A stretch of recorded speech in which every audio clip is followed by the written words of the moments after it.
to Design Together, a podcast exploring how designers work together. I am your host, Abby Ryan Guido, a designer and educator working in Philadelphia, collaborating everywhere. Today we have with us RJ Thompson, who is currently an Associate Director of Student Engagement at the University of Pittsburgh College of Business Administration. RJ also teaches design at Point Park University, also in Pittsburgh. RJ, welcome to the show. Thanks for having me, Abby. RJ also hosts his own show, Talks with Thompson, and we connected there a few weeks back. So I'm excited to turn the tables and get to play the role of host today. Yes. I'm looking forward to it as well. I get to relax a little bit. So I became familiar with RJ's work through his work in community branding, which is where I hope we can spend some time today talking. Before we get too far ahead of ourselves, RJ, would you give everyone a little bit of a story of your background and how you came to community branding and also to where you are today?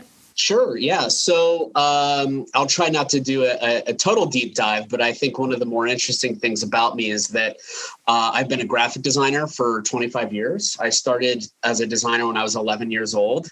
And throughout high school, I moved through all different permutations of design, 3D modeling, animation, video, web design, all of it. And I have two degrees in design, an associate, a bachelor's, and I also have my Master of Fine Arts in design as well. So my entire life is graphic design, basically. I came into community branding specifically through my teaching at Youngstown State University. There was a unique opportunity to produce a book for the city of Youngstown, the municipal government.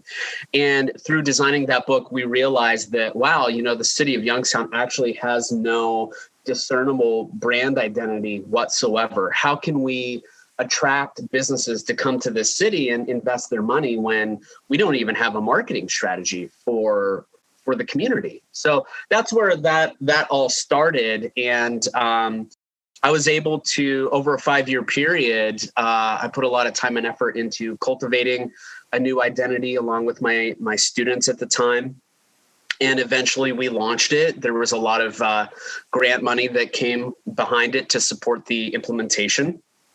And eventually I received an award for my work from the Ohio Economic Development Association, Best of Marketing. And then I also received an award from the governor of Ohio for my work in this project as well. And it was around 2017 that I realized, like, this community branding thing, I think I got it. I think I know what to do here, and decided to pursue it as a full, research agenda. And is that when you started Plus Public? Is that around the same time? December 2017 was after I received the Best of Marketing Award from the OEDA. That's when I realized, like, hey, I've got a good practice here. I need to lock it down and really try to do this in other communities in revival, especially in the Rust Belt. So I mentioned Plus Public, but some listeners might not be familiar with it. Would you talk a little about what it is? I know it's part of your research into community design. Is it a business? Are you offering the service to other communities? Public is a benefit corporation, or a B Corp. We practice out of Pittsburgh, Pennsylvania, and primarily what we generally portray ourselves as a design research agency. So we can provide all the services that a typical design agency would provide, but we specifically cater to local, state, and federal government type of contracts and clients. And we front end our work with research. So the thinking here is that by having a strong research front end, we're able to justify all of the creative decisions that may come through a project. So when you're working with the public, you really need to be able to justify your decision making because you're spending public money, and that can be risky for some types of companies. So we put a lot of time and effort and money into proper research. And at the end of a project, we can point to every single data point that justifies our creative decision making. So when we talk to a community, and we hold these focus groups, which I'll elaborate on. When we hold these focus groups, if 8 out of 10 people say we want the color red in our brand identity, you better have the color red. Then you better have the color red. And, from one sense, it mitigates our risk with our creative work. And in some aspects, it becomes almost like a paint by numbers situation. Which helps. I mean, it gives you kind of the base to start your concepting, and it gives you the information you need to really find a successful solution. Absolutely. And so we justify everything based on that research, and it greatly improves the creative process. It makes it much more efficient. And then perhaps most importantly, it makes it acceptable on a greater level. We don't have to worry about necessarily certain aspects of the community saying, well, we don't like that. That doesn't represent us. When we can say, well, we surveyed 1,000 people, it clearly does. So I'd love to jump into that a little bit more. I mean, you've had experience designing for a while, and you've designed for folks outside of community branding, but I'd love to talk about specifically within this audience, how do you collaborate with the neighbors? You mentioned focus groups, and who else are the stakeholders involved in the collaboration? So generally, we require with our municipal clients, we typically require a dedicated point of contact. Usually this ends up being a city manager, borough manager, not elected officials. These would be salaried staff that we primarily work with. And depending on the structure of the municipality and the types of employees that they have, ideally, we're working with economic development or community engagement folks. If you're in a smaller community, let's say a community of, under 20,000, you generally don't have a community manager and you barely even have an economic development person. So usually we're working with city managers and then we utilize their staff and delegate specific tasks accordingly. Generally, though, we refer to them as our liaisons to the community. So anytime we appear in public, they always begin our conversations. All right. So they introduce the project. They introduce basically the value of it. They are the avatar essentially for the community. And then they introduce us and we continue that process. So we utilize their staff to do any number of different things, that particular example, but also to capture contact information from members of the community, residents, business owners, other associated stakeholders. We also rely on them to introduce us to the power players, the influential people in town. This also includes elected officials, not just at the local level, but the state and federal as well, where appropriate. So there's a lot of cooks in the kitchen. There is a lot of explanation and training required with the work that we do. Mostly because municipal governments generally don't have marketing budgets. In fact, they don't even think that they, in some cases, need a marketing budget. So if you happen to come across a municipality or a mayor or economic development committee, et cetera, that absolutely recognizes that they need to have a marketing and communications platform, then they are very forward thinking. So you're kind of battling that as well, along with, getting the help you need to generate the ideas, but you're also kind of fighting for the value of what you're doing. Yes, absolutely. And, it's kind of an atypical situation because you and I, we have these experiences in the corporate world where what we're doing here on the municipal side is common. It's commonplace in the corporate sector.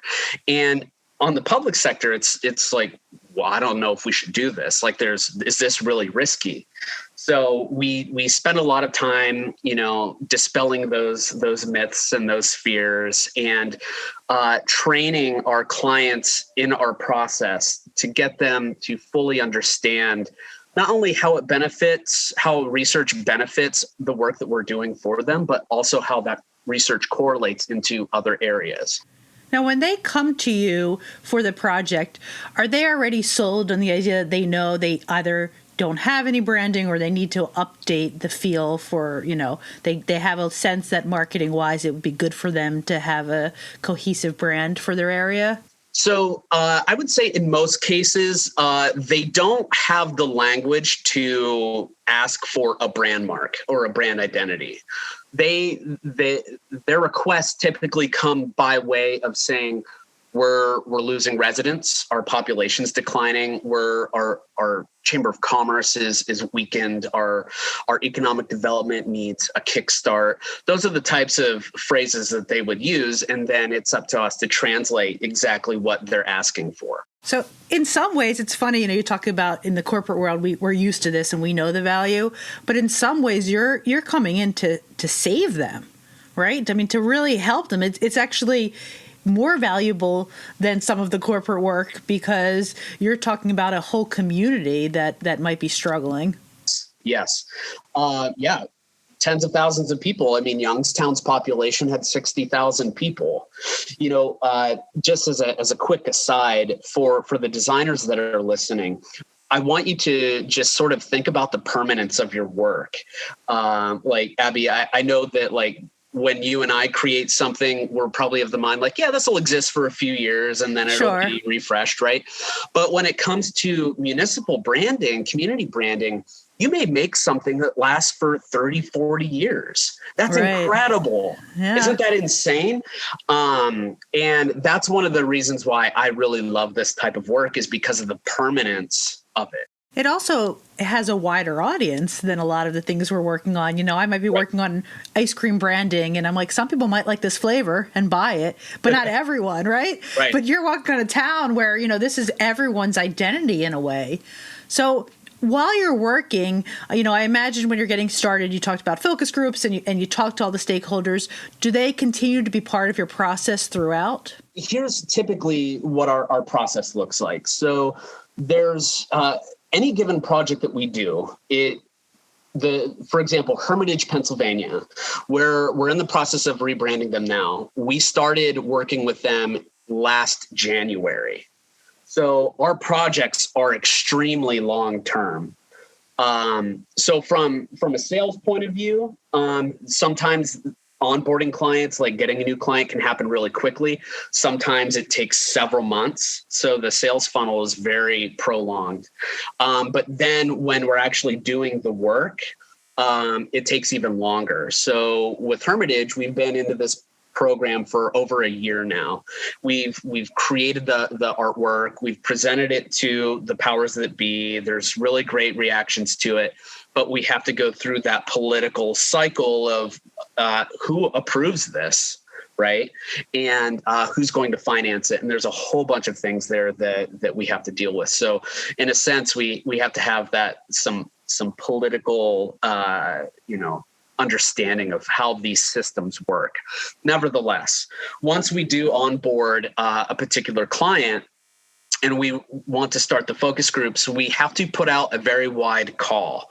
So in some cases, a municipality may have a huge mailing list, especially if they're communicating with their residents properly. We'll utilize that mailing list, either snail mail, an advertisement, or use social media or email marketing to cultivate interest in these focus groups. And ideally, if we get a lot of people, we run the same focus group multiple times. Generally, though, the focus group population is concentrated on people that are really involved in economic development, community engagement, governmental affairs. Occasionally, we do have residents, and we've had residents and school board members and teachers and whomever else, retirees. And it's great. That diversity is awesome, but generally, we don't get that. So however many focus groups there are, we run them through multiple sessions. So there are basically two sessions, the first of which, and we use design thinking methodologies for all of this. IDEO-inspired methodologies, some things that we've done on our own, some proprietary things. And we work with these focus groups. We run them through these design charrettes. There are typically 3 within one session. Okay. And we use that as our data collection. We take all of that data, we break it down into very specific modes. So basically, here's perspectives on the community and commerce and education. Here are the things that people care about the most. We spend a lot of time on storytelling and language, actually, trying to capture adjectives. Nouns, adjectives, verbs. What are the words that people are using to tell a particular community story? Now, do these folks, you'd say design thinking, and I say, I automatically have the picture of what this room looks like, and I see your Post-its all over and the different boards and the groups. But I imagine a lot of the people in the room, this is probably their first experience with design thinking. So how do you help them understand the process and why they're there and why these conversations are so valuable? So the way that we do this, and you're absolutely right, this is the first time almost every time we do a focus group, all the people involved, unless they come from a corporate background, they've never done this. So we actually have to simulate what it looks like every step of the way. So we'll do a simulation of the first charrette. Okay. And then we'll put them through it. Then we'll take a break, simulate the second part, break, etc. So, but also you have to take into consideration the different educational backgrounds of the members of your audience. So, and this may sound offensive, but we literally have to define what nouns, adjectives, and verbs are. And we haven't operated in a community that was very clearly bilingual yet. I'm really looking forward to that challenge. But nevertheless, we have to think about what language we're using. So we talk a lot about language, low, middle, and high style. Low is slang. So I'm from Pittsburgh. I say yins, right? Yes. That's a regional dialect, right? Middle ground, mid language is a mix of contractions and some eloquence. Okay.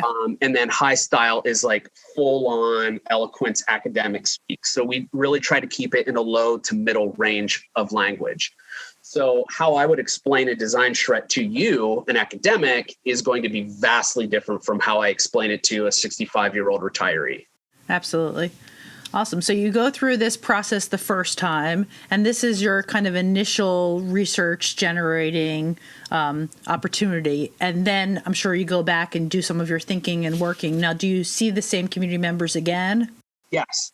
Yes, we do. So after that initial focus group, we take all of our data, we synthesize it, analyze it, share that with our clients, and we talk about what that looks like. And for our clients, this is really an eye-opening experience. So we do invite our clients to the focus groups, but they're not allowed to talk generally. Okay. They're allowed to do a preamble that introduces us, but then they're not allowed to participate. Because we don't want their participation to, influence the outcomes. Sure. So when we break down the analysis for them, they're blown away. They're like, we never knew people thought this way about our community. So even without the branding, it's a valuable exercise, right, to do with a community, just to get a feeling of what everyone is thinking about it. Absolutely. Yeah. And, it's funny because when you do these focus groups and you share the results with elected officials, they'll say, yeah, a lot of this makes sense to me. But the staff, they're insulated from it. So they're typically surprised at the results. Huh. Interesting. So, it's the elected officials that manage the staff. So it's like they're sandwiched in between. Nevertheless, the reactions are vastly different and always eye-opening. From here, we tell them what we'll do different in the next focus group, but generally it's one-to-one, apples to apples. We try to do the exact same thing. My design head wants to ask you, I'm always curious, how do you present the research? Like, do you design the research to show it, or is it verbal? Like, how are you showing the research you gather? It's not verbal. It's visual verbal. So okay. We actually use we basically make charts. We make flow charts, pie charts. Data visualizations. We show mind mapping. We literally have to break down this information in the most visual, simple terms as we can, so as to create a better awareness and you try to get as universal of understanding as we can get. This also helps when we show this to the public, or when at the end of a project we release this information publicly. It helps them better understand the links. So after you present the research, you go back, you do the work. Mm-hmm. Do you present the initial designs to your client first, or is this a community kind of announcement and feedback session? So there's two modes here. So we always share our design output with the clients. Okay. And their perspective, if they're wise, their perspective is, well, I'm glad you're showing us these things. They look good, but we don't know what we don't know. While we live in this community and we operate it, this is really not for us, but it's for other people. And we need them to inform our decision-making. So we may hate all of your work. Doesn't matter if we like it or not. It's what the public wants. So that's kind of an interesting relationship to have between a designer and their clients, because usually the clients are the ones saying yes, no, yes, no. But coming back to that, so we show the work to our clients, and then we say, this is what we're going to present. In some circumstances, there may be an economic development committee that we have to respond to before sharing to the greater public. Sure. In the case of Hermitage, Pennsylvania, we showed it to our municipal clients, and then we showed the work to a particular panel, an economic development committee. We got everyone's feedback, we revised that work, and then presented it to both stakeholders again, and said, all right, the second time you have to, we produced 10 logo concepts. 10. That's a lot. It's a lot. And what's great about that is that the community, the Hermitage community, was so involved in this and really excited about it that that excitement was contagious. So we were able to produce 10 unique concepts. And and the audience knows that if you've ever designed a logo for someone, don't show them anything you don't believe in, right? 10 is a lot to believe in. 10 is a lot to believe in, and that's a great problem to have. So essentially, we get to the second panel, and then we say, you need to choose 3. And then we revise those 3 again, and then we presented for a third time to that panel, our municipal clients, and then another panel of stakeholders at the gray area between local and state government, county government, right? We presented it to some county government officials, and now we're in this waiting period where a logo has been decided on, and we need to figure out who's going to approve it. Okay. And from a political point of view, it's like, okay, well, who's going to approve this logo that we know the community will respond to, but we have no idea what the reaction's going to be? That's interesting. It's a funny spot to be sitting in. Yeah. And then the last part to that is, and I think this kind of brings everything full circle, is once we develop all of this stuff out, and the logo's approved, we'll build out the brand identity standards. We'll design all of the ephemeral stuff that needs to be made for their design output. And then we would train an in-house person or persons to handle to implement. Yeah. Ideally speaking, and this was always part of our grand vision for Plus Public, is that these governments would hire us to be the implementers. And what that would allow us to do is to be job creators. So we would essentially create a job and put that person in City Hall, and they would produce all of this stuff. And then you multiply that out across the country, we could be a huge corporation at some point. So have you had luck getting anyone on board for that direction? Not during the pandemic, no.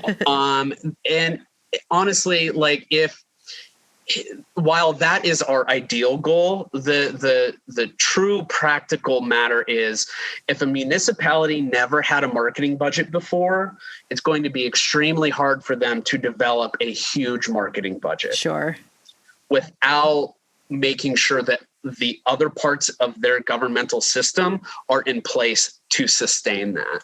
So, for example, let's design an economic development campaign. Let's try to attract businesses to our community. It's not as simple as advertising marketing. Economic development, you need to have strategies in place there. Do they get are there tax break, right? Tax breaks, tax incentives. Does a municipal government own land that they could sell to that or lease? Yeah. Right. So there's a whole bunch of other stuff that goes into that the least of which is marketing and advertising. Sure, which unfortunately happens to be the first thing cut often is the creative when times are tough. So selling it during this time is probably especially hard. Yes. So I'm curious, I imagine that a lot of these groups you're putting together, you're kind of bringing together new people in the community that have not kind of functioned in this way before. Have you ever seen relationships develop just from you doing the branding where you do see where they come together and they do have other initiatives based on the branding afterwards, but these people continue to work together in other ways? Yes. And that's actually a natural byproduct of the focus groups. So we're working with smaller communities. So community of 10,000, right? You pretty much know who the players are, who runs the businesses. Like it still has that small town vibe to it. But it's kind of unreal to have two people meet that have never met before. They grew up in the same community. They may have even went to the same high school, right? And they've never met, right? So the focus group byproducts are we're producing this thing that will benefit your organizations, but you need to look at how you two people can connect together to support the branding. A really great, I would say a hypothetical example of that would be this person runs Parks and Recreation. Okay. Right. And then this person is a journalist. Okay. Well, how can the two of you connect to produce something that benefits both your organizations, but then also supports the greater branding initiative? Right. Well, we do storytelling sessions in the park. Right. So there's a systems level approach that we take to our work that purposely tries to connect those people together. But by virtue of these folks participating in the focus groups, they organically create those connections. And we're able to recognize that and then ideally influence that a bit and bring that into our greater communication strategy. Is there one community branding project that you're especially that was your baby that you were? Which one? Well, that was without a doubt the City of You for the city of Youngstown. That was so I was tenure track faculty at the time. So for about 5 years, this 2014 to 2019, I basically acted as the CMO for the city in many aspects for free, right? So it was part of your research, though. Yep. You were getting paid by the university. And I got some very nice recognitions and accolades from a variety of different people. But what that really let me do is flesh out how Plus Public now does its work. How are people connected together?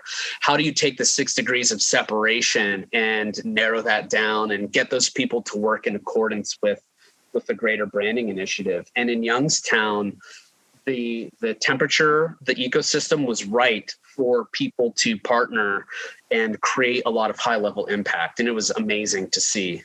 Will you share? I mean, I've looked at all the work and I know how exciting it is. Will you share a little bit about how, once you launched the new brand, how it was kind of adopted by the community and what changed because of it? So while the Youngstown story for me is one of the highlights of my professional life, it also has some downsides to it. And unfortunately, I think a lot of it has to do with politics and the slow-moving inertia of government and government employees. So, I won't say this this applies to everybody, but I think it's kind of obvious that in whatever institution you're at, be it higher ed, in a corporation, in government, there are people that just do not want things to change because change is a threat. And when you decide to opt into a change, it becomes a risk. So the community was thrilled with the City of View. It gave them a voice. I did 200 episodes of a podcast with members of the community. Like, this was a really high level initiative that was on the street. Anyone could participate in it. And when we started it, we had one mayor that was incredibly supportive of it. And he basically put $107,000 into implementing it. Wow. And then he was voted out of office for a new mayor who was enthusiastic about the City of View on a conceptual level, but in practice was counterproductive. And this was in the midst of the project? This was after the launch. Oh, wow. It's like we launched and we had this huge surge of momentum, and then the mayor got voted out, the new mayor came in, and then it hit a brick wall. And if for those listening, that was my fist hitting my hand. It hit a brick wall. It was fast. It was hard.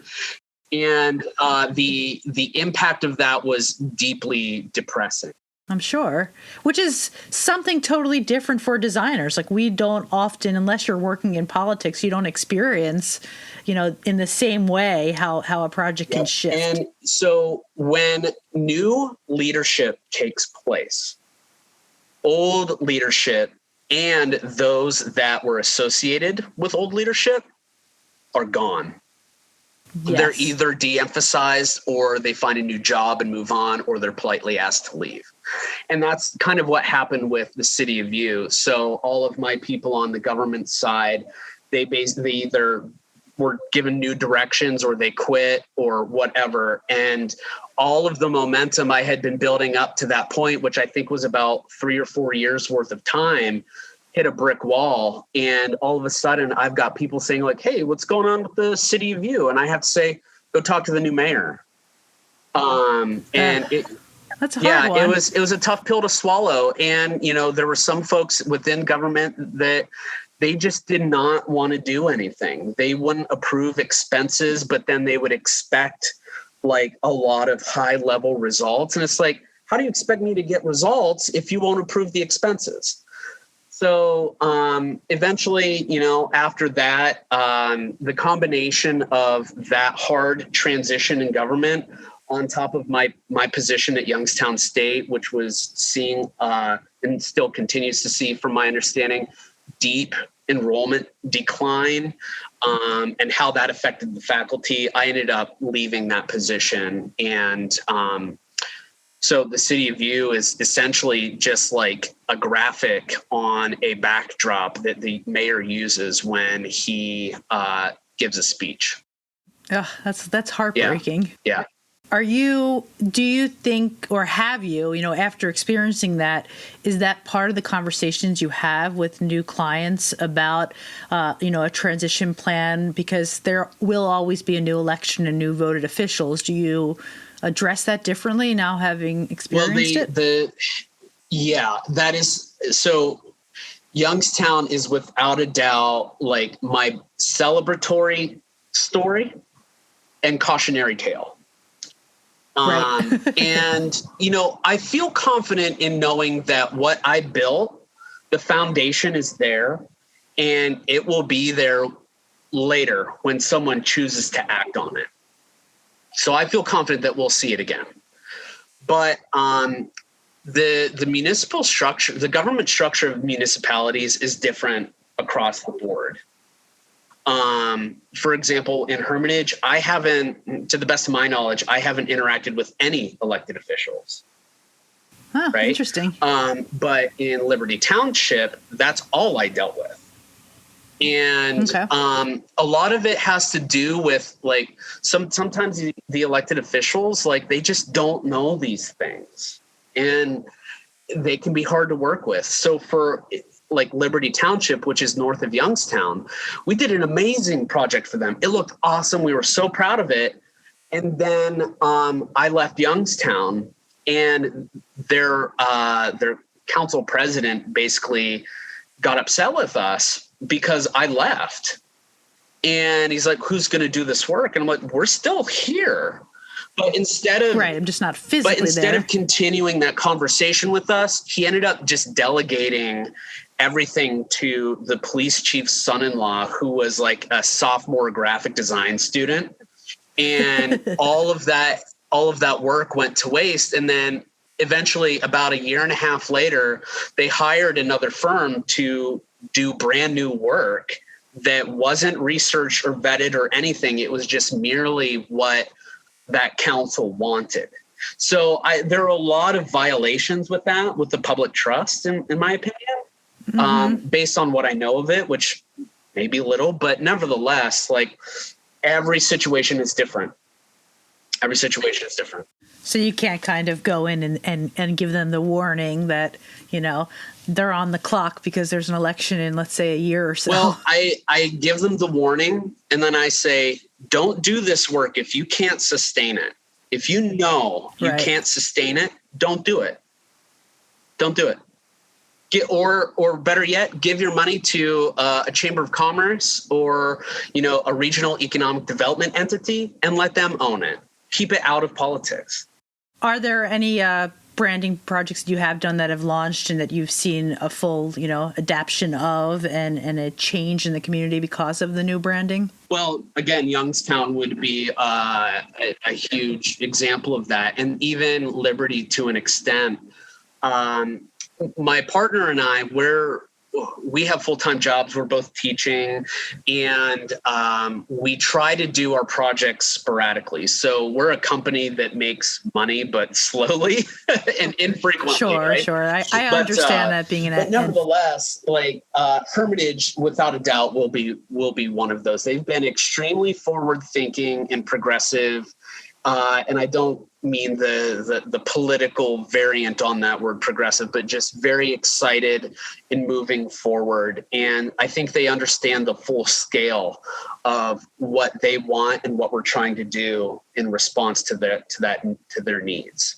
Well, I wanted to switch gears a little bit and just talk a little about teaching and collaboration. And I'm curious, you know, you do these big community collaborations. Have you experimented with collaboration within your classroom, and what does that look like? Yeah, I mean, I love classroom collaboration, and it really kind of depends on, there are a lot of factors. It depends on the class and what the projects are. So with my particular teaching methodology is intended to best simulate professional practice as much as I can enforce that and influence that. And I think that's one of the reasons we kind of click. I have a very similar thought. Yeah. So I'd love to hear about the collaboration part. So when I was at Youngstown, collaboration in the interactive design classes was extremely difficult, and I didn't really emphasize it just because with interactive design, you're trying to learn user interface design while learning how to code, and the cognitive load it takes to manage those classes well, on top of having an additional level of collaborations, you know, smashed on top of that, it doesn't work. So in my traditional graphic design classes and in the practicum courses, which I ran a program called Youngstown Design Works, which was an elite level student run graphic design agency. Students were paid hourly for their time, but they also were in a class. So they got a grade and they got paid. So wow. It was really the best of all worlds kind of situation. And in that context, collaboration was always necessary. So I'll start with the class and then circle back to design work. So in the class, particularly senior level classes, what I would do is I would say, all right, we're going to do an ad campaign. for a company that you're going to make up. You're going to give them the name. You're going to design the identity. You're going to design their ethics and their mission and all of that. So I love doing this through the food truck project. So students would have to come up with their own food truck concept. They would have to name it. They would have to design the truck. So what the graphics looked like and everything. So this is the whole team is doing the project. Yeah, and they were broken out into teams. Okay. Yes. And then they would have to present their work as if I was the investor. I can invest in any of these food trucks. You have to present this stuff to me. So they had to come up with the name, the menu. They had to do the food truck designs, the menu. They had to come up with an ad campaign. And they even had to do a mock-up of the truck. There were 3 ways that they could do this. The first of which is they could 3D print a truck and then paint it, which they absolutely did. You could buy, no joke, you could buy a Matchbox food truck, Matchbox car and paint it. And I had students do that. I love that. And then the third option was you could make a template on paper, cut it out, and then your designs would be printed on it. Okay. So everything had to be it had to be 3D. Yes, it had to be tangible. It had to be real. And the exercise behind that was, this is how you sell the client, right? You have to go to this length sometimes. So then they would do the presentation, and then I would bring in some other faculty or some professionals without them knowing and say, well, yeah, I'm the primary investor, your professor, but these people are actually So you brought them in live, and they didn't realize they were presenting to all the clients, not just you. I say to my students, like, where do you think my money comes from? These people, right? So now the pressure's on, like, oh my God, I have to present live in front of these people I don't even know, and our grade bank's on this. So I specifically apply a lot of pressure, but through doing so, I teach the students how to properly collaborate within that agency mindset. Right. An alternative to that would be it's an ad campaign and something or other. You are all in a group. Your group represents an agency. And at any given time, I can move one person from group A to another group. And the context is you get fired, you find a new job, or you're a freelancer. And the intent there is to communicate to them that, like, you are in a competitive industry. You are not always going to be at one agency. One agency's competitor is going to come knocking on your door at some point and try to pull you over to their side. It happens. It's happened to me. And, they need to be aware that these things happen. And it does.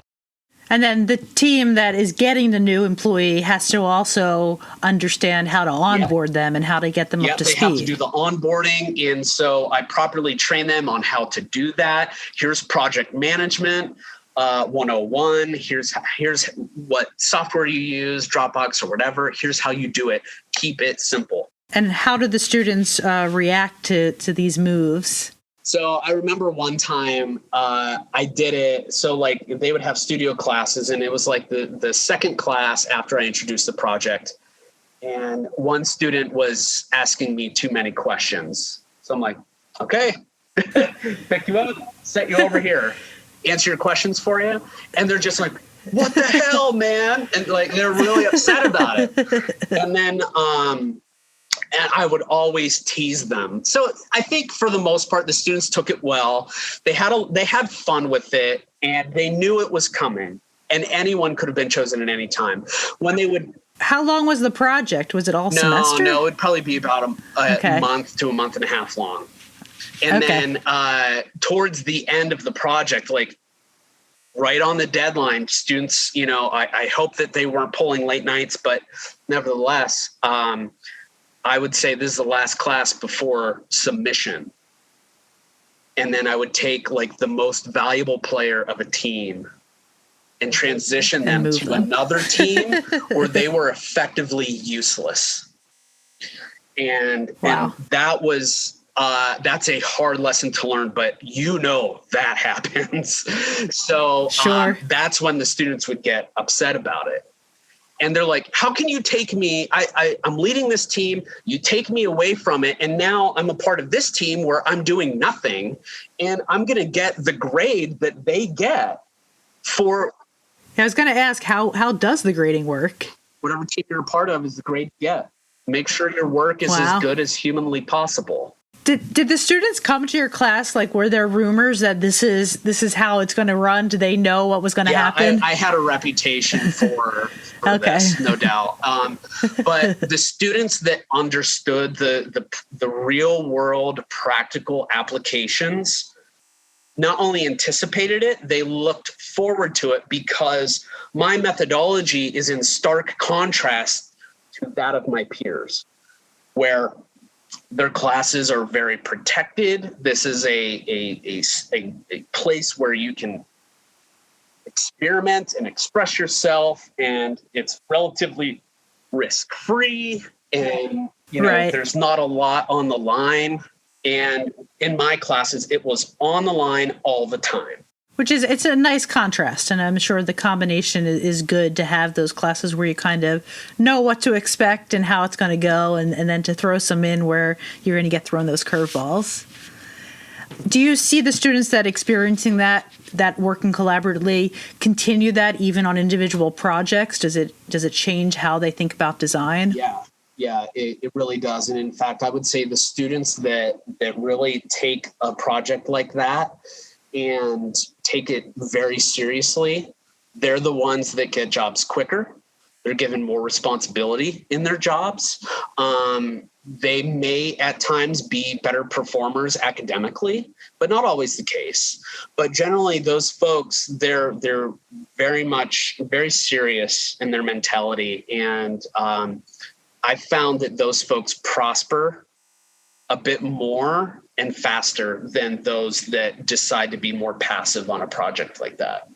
So I think what this does is it helps people realize, like, oh, wow, I actually have more in this career than just producing things. Right. Yeah. There's a whole other wealth of knowledge to gain to be successful in the field. I could be an art director. I could be a creative director. I don't just have to be a graphic designer for 35 years or whatever. Right. Which is nice, that kind of nice moment to see where it could take you. I could run my own business. I could be a very successful freelancer. Right. Many things. Well, awesome. Well, thank you so much, RJ, for joining us today. If you're out there and you're interested in learning more about RJ, you can check out his website at imrjthompson.com. And if you want to see some of his community work, you can also visit Plus Public at pluspublic.org. Thanks so much, RJ. Thank you, Abby. Thank you all so much for listening. If you are enjoying our show, please post us a review on whatever podcast streaming platform you use. To learn more about us, check out our website at designtogetherpod.com.